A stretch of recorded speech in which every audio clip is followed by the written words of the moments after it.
Okay, this is a one-speaker meeting, and I'd like to welcome our speaker tonight, Doug.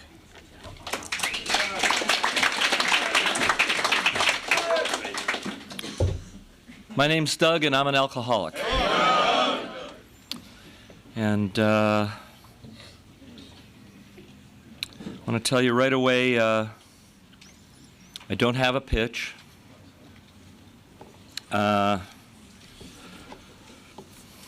Just sort of say a prayer,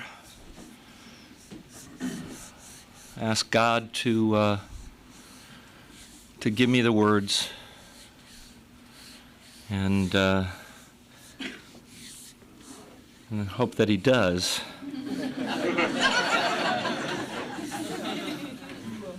He hasn't let me down yet.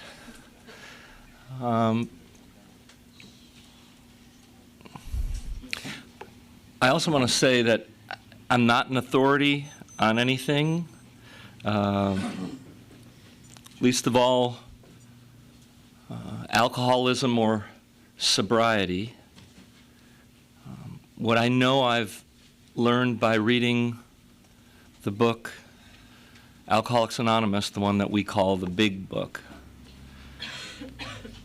And from the men and women who came before me and have taught me how to stay sober. The most important thing I think I learned in the 22 plus years that I've been in Alcoholics Anonymous is that I can't do this alone. I used to drink alone for various reasons. Mostly because nobody wanted to hang out with me anymore. I was,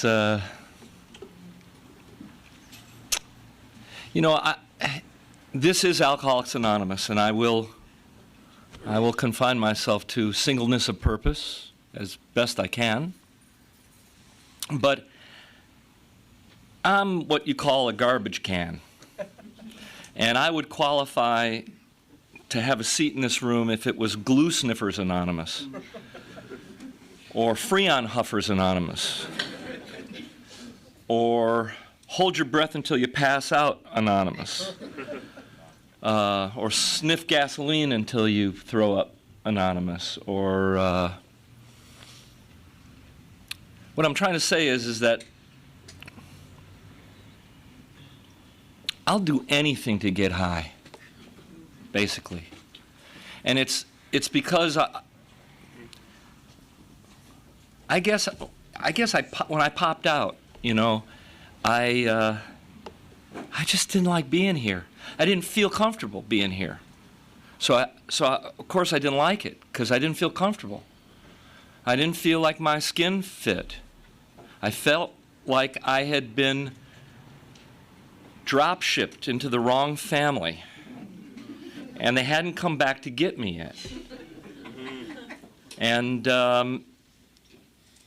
when I got high, I discovered glue first, because I used to make model cars and model airplanes, and that was like my first mind-altering experience, I guess.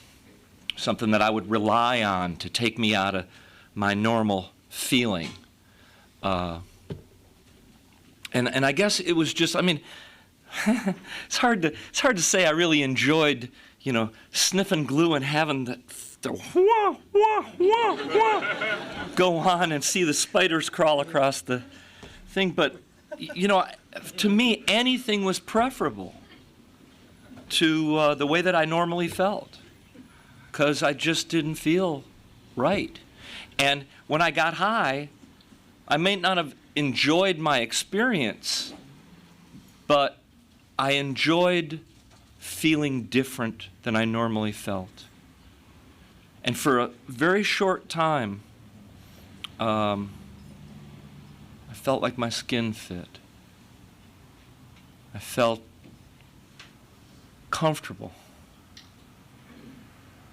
And, I'm not going to go through a big drunkalogue. The truth is that I qualify to be here. I started drinking when I was 2 years old, alcoholically. My mother would, we'd be at a party, my brother and I, an adult party, and my mother would make us what she called wine coolers. And it was about this much red wine in a glass and some Canada Dry ginger ale. And what was expected of me was to, drink it and calm down and get tired and go to sleep so that the adults could have their time. And me, I would just keep coming back for more. I mean, I'm talking 2, 3 years old. I like to drink. I like to drink. And when I drank, it felt good. It felt good. That feeling of not belonging went away, and I felt warm, and I felt like you loved me more, if you loved me at all. And I learned that really, really early, and I grew up in a family of one side of my family, my mom's side of the family. I like to say that alcoholism doesn't run in my family, it gallops. And and I'd watch these people drink, and that's how I learned how to drink. And then and I saw that it bonded people, and they seemed to be enjoying themselves. If Norwegians can ever be said to enjoy themselves. So I come by my alcoholism naturally. I've been to Norway, and it's a nation of alcoholics. So there's not a lot to do there except drink. In the wintertime, it's very cold, and it's very dark for long periods of time. And drinking is it's a way to pass the time, and like I say, I qualify to be here.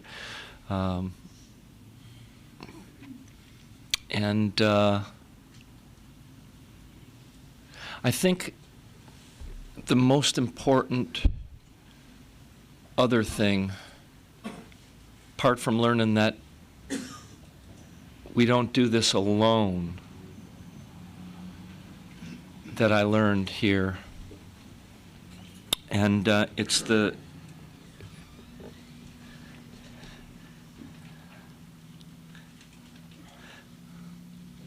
see, this is the real part. This is the real deal. You see, some people will say, I don't like the spiritual part of this program. Well, in my opinion, those people are out of luck, because there isn't a spiritual part of this program. This is a spiritual program, period. And the most important thing I've learned is that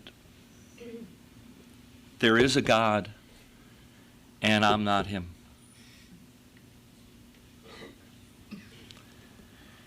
And in learning that,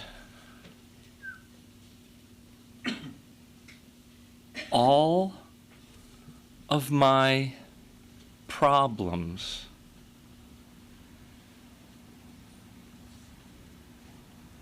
have, for me, been solved. Now, that doesn't mean I just have to make that statement and all my problems are solved.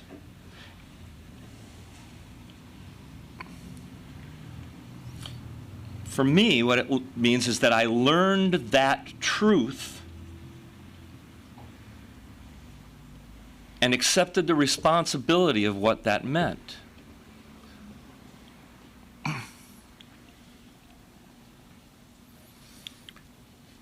Because when I got here, I didn't believe in anything.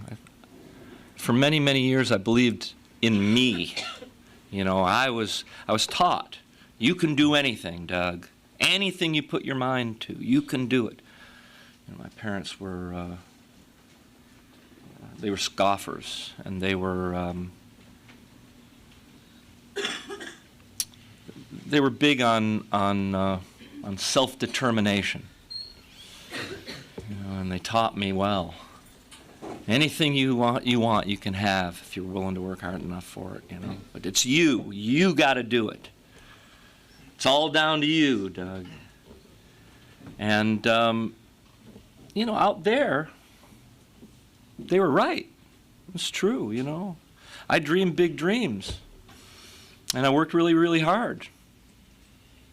And I was given some talents and abilities, and I developed those. And every single dream that I dreamed came true. Every single one came true to the last degree.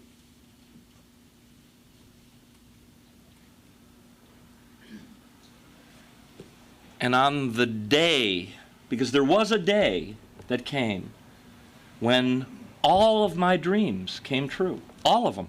Every single one. The job, the money, the girl, the fame, the everything. Everything. And it didn't fix it. And I still felt alone. I still felt like my skin didn't fit. I still felt like I didn't belong. None of the things that I'd worked for, none of the things that I'd gotten through the sweat of my own labors,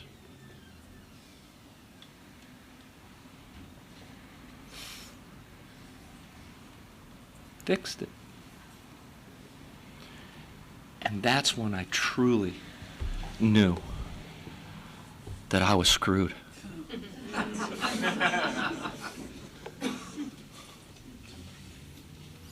So, being an alcoholic, what did I do? What do you think I did? I got a drink. Yeah. I got another drink. And then I got another drink.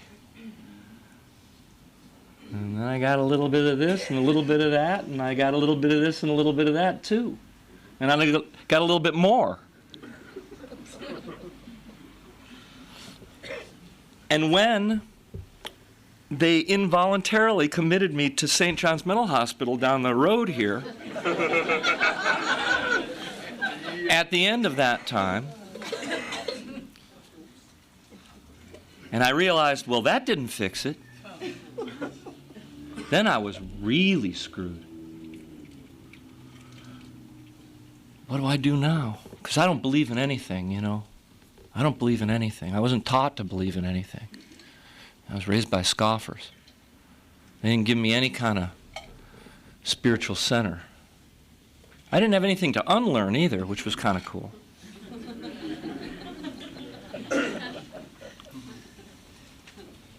But when they did finally involuntarily commit me, and I couldn't get out. This is back in the days before the 72-hour hold, and they could keep you, if a family member signed you in, they could keep you as long as they wanted to.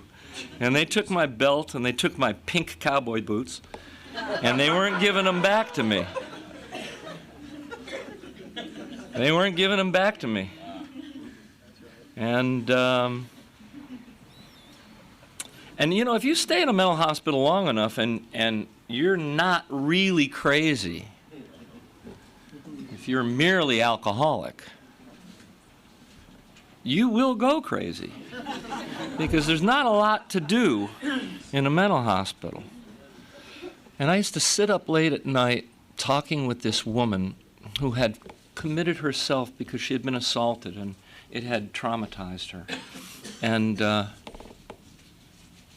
And we'd sit up late at night because I had what is, I've come to find out is called alcoholic insomnia. So if you're new and you can't sleep, that's normal. We have disturbed our circadian rhythms. to a great degree, and it takes a while to get them back. So we'd sit up late at night, me and this woman, and we'd talk, and I'd been there about 3 weeks. I was going pretty crazy, and she said to me one night, she said, "Doug, are you an alcoholic?" And I drew myself up.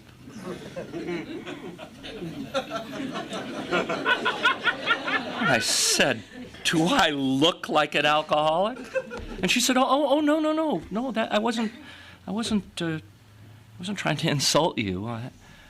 I was merely asking because I am, and I go to these meetings, and you know, since I've been assaulted, I don't like to go out alone, and I was hoping that if you were an alcoholic too, you would come with me to a meeting to keep me company and make me feel more secure."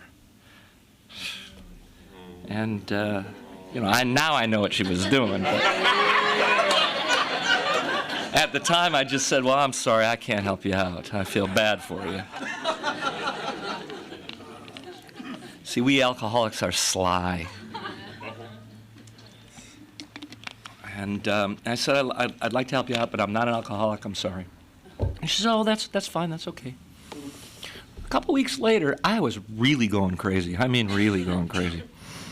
And I came to her and I said, "Pam, well, how long are these meetings?" She said, "Well, it depends. Sometimes they're an hour long, sometimes they're an hour and a half." I said, "So you could get me out of here for an hour and a half?" She said, "Well, maybe I could." I said, "Do it, please, do it." She said, "Well, I have to find out if I can do that." So she went to the staff, and they said yes, she could take me to a meeting. There was one that evening at the hospital across the way, and she took me to my first meeting.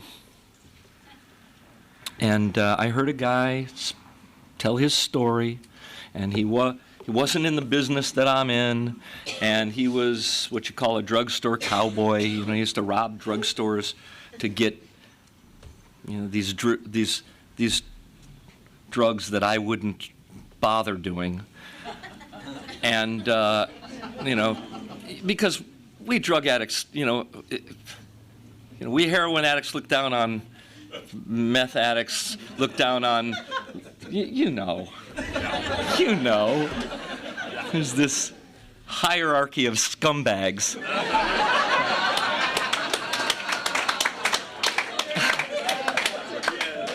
Hey, it's who I am. It's who I am. And I was judging him, you know, but he talked about not feeling like he fit in anywhere, and he talked about how his skin didn't fit, and he talked about having this hole in his gut that when he took the drugs or when he took a drink, the hole got smaller until it didn't matter how much he put in, the hole wouldn't go away. And I thought, now I'm in a mental hospital, remember, involuntarily committed, and I thought that I had been committed by my then wife. I thought that my wife had actually gone and told him my story, and that he was up there telling about me. I mean, this is how crazy I really was, because I didn't really realize that his story was my story, is your story, and that what we share here is a common problem and a common solution. Because I'm just like you. I'm no different from you. I may have done different things. I may have done different drugs. I may have drank different drinks. But in the end, I'm exactly like you. The feeling is exactly the same. And the solution I've found here in Alcoholics Anonymous. See, I thought I was crazy. I mean, they told me I was crazy. I had a certificate to prove it. I was involuntarily committed to a mental hospital. But the truth is, I'm an alcoholic. Now, I behave at times because I'm an alcoholic if I'm not in recovery in a way that would make you think I was crazy. But in fact, I have a disease called alcoholism. And that disease, dis-ease, that feeling of not fitting in anywhere, that feeling that my skin doesn't fit, that nothing will satisfy me. If all of my dreams come true, it won't be enough. I've come to learn that that's alcoholism. If I didn't have alcoholism and all my dreams came true, I'd probably be satisfied. But I'll never know because I'm an alcoholic.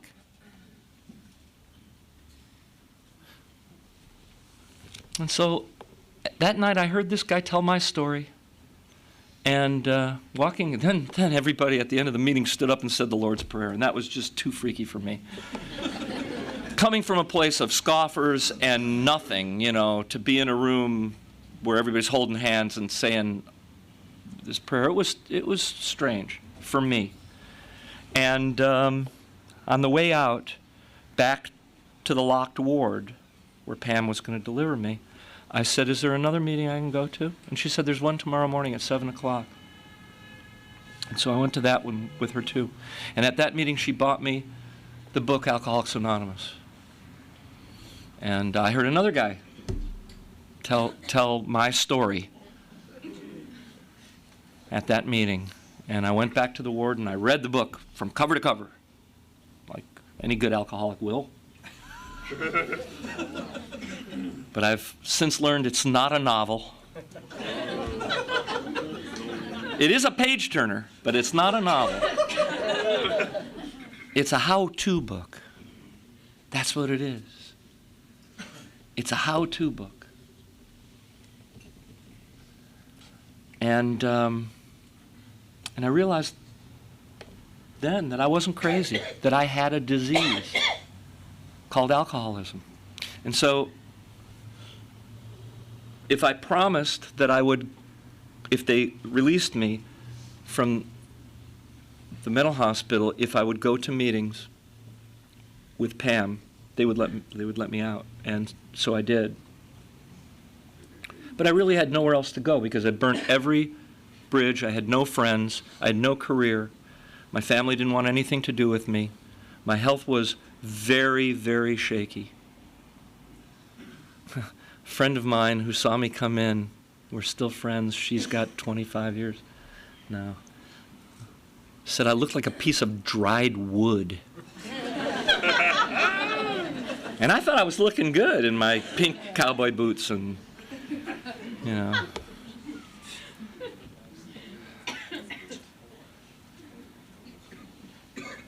I got that how-to book. You know, it's quite remarkable. I've come to believe. And they say, you know, you come to believe. And that's the way that it was for me, you know. I came to Alcoholics Anonymous, then I came to. I woke up. And then I came to believe in a power greater than myself. Because I never, before I got here, even entertained the idea of a power greater than myself. But left to my own devices, I ran, you know, they say bottom's where you stop digging. Bottom is where you stop digging. And I was going to China, you know, I mean, I was not going to stop. It didn't matter. I was not going to stop. You know, set the controls for the heart of the sun. That's the way I used. That's the way I drank. And look where it got me. Involuntarily locked up in a mental hospital. My life in absolute shambles. Ruined. So I came to believe here, and it didn't happen overnight. It didn't happen overnight. You'll hear this, or you may have heard this before. I heard this when I was newly sober. This is $1 million program shoved up your ass a nickel at a time.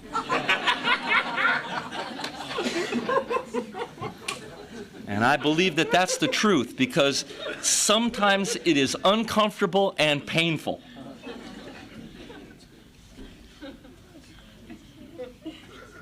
But what I've come to believe here is that there is a solution for me and people like me. And the reason that I've come to believe that is by being here. You know, so you'll hear there's a lot of talk. A lot of talk. You know, everybody's just got one day. We're all the same. Well, that's true. You know, I just have, if I stay sober from the time I wake up in the morning to the time I go to sleep at night, that's the best I'm ever going to do, one day at a time, because that's how we do it here. We don't do it a week at a time. We don't do it a month at a time. We don't do it a year at a time. We don't do it a lifetime at a time. We do it a day at a time here.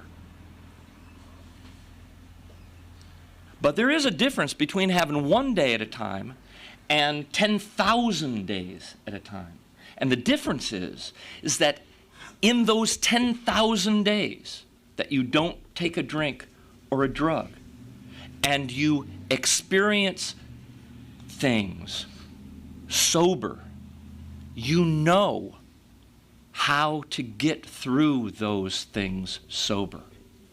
And even if you don't go through them, you see somebody else go through them. And so you have the collective experience of the group, which is why the groups are so important. Because if you're relying only on the group, you know, you're missing a whole other thing. But if you're not relying on the group at all, you're missing a big thing. You get to see other people's experience. You get to see people go through stuff that you're never gonna go through. And know that you can do it sober. If they can do it, I can do it. And that's why time is important. That's the only reason. Because this ain't a race, man. This ain't a race. We're all going the same place, you know. We're all going the same place. And the winner ain't the person who gets there first. I'll tell you that. For me, the winner is the person who enjoys every minute getting there. That's what I want. I want a life. You know? That's something I never had before. I never had a life before. You know, some people will say, I thank God for giving me back my life. I didn't have a life. I thought I did. Somebody else might, from the outside, look at it and go, wow, you had everything, man. But I didn't feel like I did. And if I don't feel like I did, then I didn't.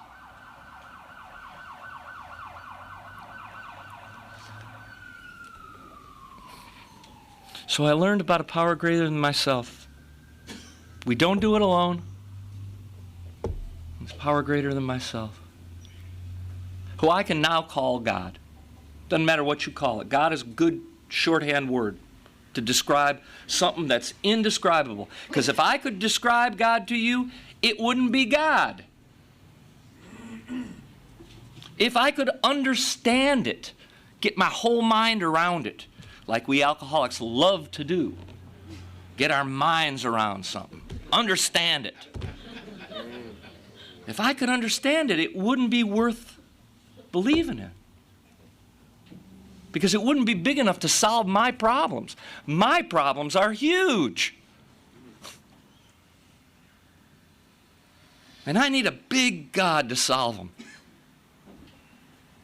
If you got problems, get yourself a big God. Get yourself a big, big God.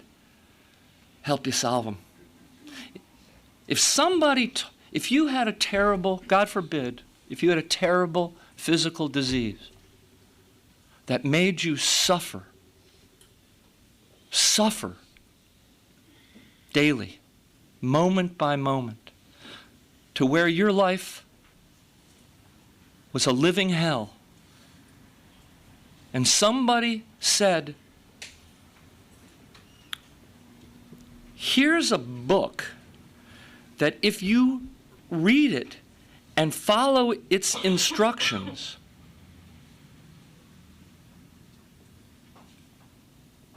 all of your suffering will go away.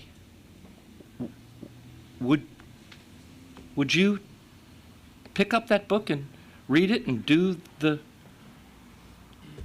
suggested things? If you had a terrible physical disease that made you suffer every minute of every day, well, guess what? You do. It's called alcoholism. I got it too. And that disease, it's a physical disease. They proved that. And when I'm in that disease, when that disease is active in my life, I suffer every minute of every day, and I can't find any peace. And they told me there was these 12 suggested steps. Because I'm an alcoholic. If you tell me I got to do something, I'm not going to do it. But if you suggest to me that I might want to do it, well, then I just might. I might get around to it.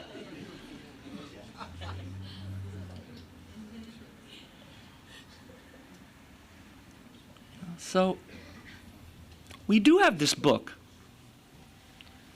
with these 12 suggested steps that it has been my experience, not some experience I heard about down the road from some stranger, but it's been my experience, my personal experience, having taken those 12 steps and made them a part of my life, that my suffering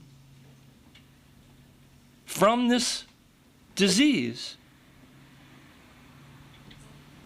has gone away.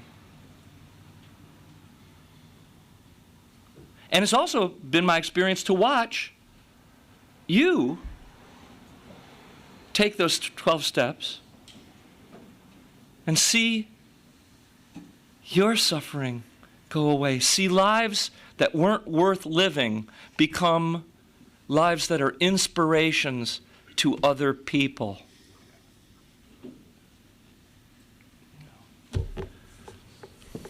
That's deep. That's deep. Where else can you go to get that?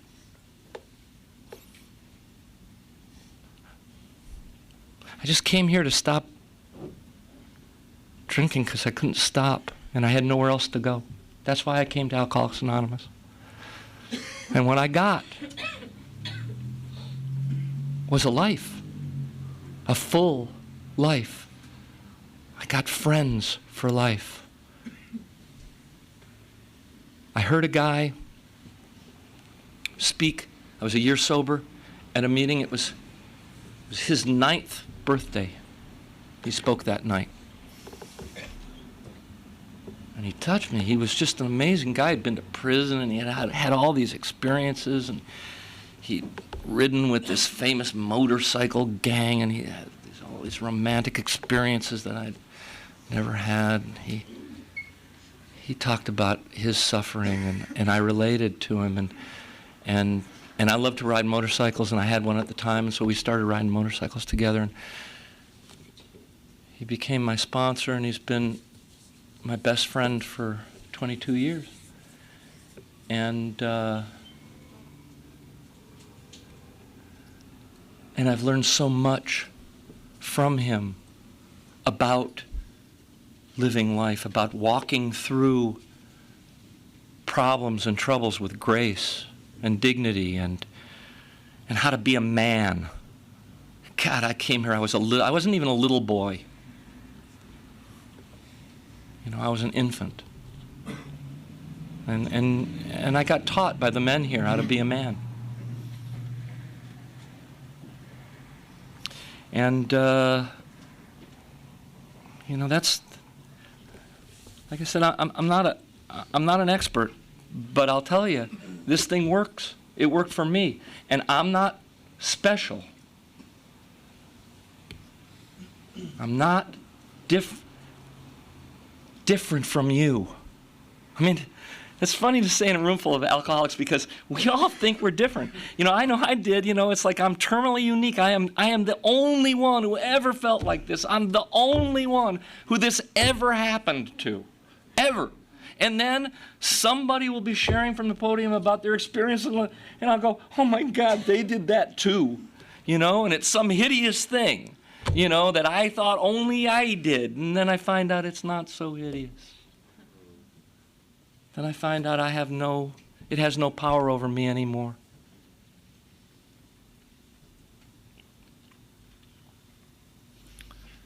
God, when I mean that, God. The whole purpose, it says in the book of Alcoholics Anonymous, is to help you, the whole purpose of this book is to help you find a power greater than yourself. Because we can't do this alone. We cannot recover from a seemingly hopeless state of mind and body alone. We can't do it. We try, and it doesn't work. So we get a fellowship. And then we get a power greater than ourselves. So we never have to be alone. And we don't have to do it alone. And we find that it works. And 22 years later, I can report that my skin fits just fine. That's something. That's something. I can tell you that I used to have a life of discomfort with moments where the drugs and the drink and the girls and the sex and the rock would intersect, and maybe, but it's gone.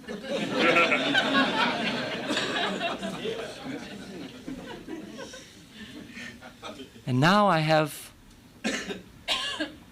this life of comfort.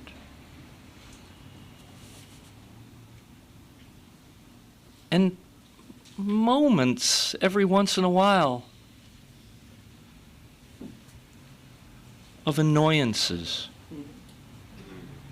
that I learn from you and from my own experience how to walk through with dignity and grace.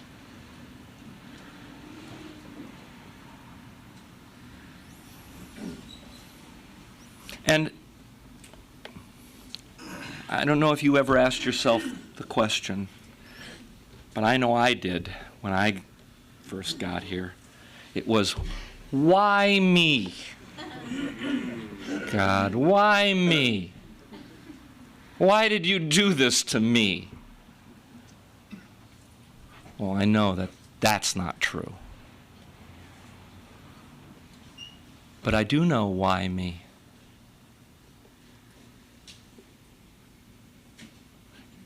It's because I believe that God sees that I could be